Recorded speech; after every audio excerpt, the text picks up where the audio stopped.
أهلا بكم. تداول رواد مواقع التواصل الاجتماعي صورة لطفل رقيق إنها تخص فنان كوميدي شهير في وقتنا الحالي، وبالبحث تبين إن هذا الصورة تعود للفنان حسام داجر في طفولته قبل أن يصبح من أشهر فناني الكوميديا حاليا. ومؤخرا تعرض الفنان حسام داجر لأزمة صحية طارئة اضطر على أسرى لدخول المستشفى، حيث تم حجزه في وحدة الرعاية المركزة.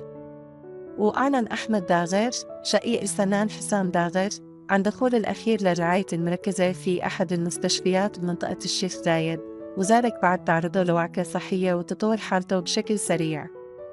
وقبل دخوله المستشفى بساعات قليلة كتب حسام داغر من خلال حاسبه الرسمي على فيسبوك: بمر بوعكة صحية، صدقوني الإنسان ضعيف قوي تجاه أي حاجة، تعالوا ندعي لكل مريض بالشفاء وبرفع الابتلاء. يهون علينا جميعا، والشكر يا رب على كل حاجة وكل نعمة، ووينا يا حبيبي يا سميع الدعاء.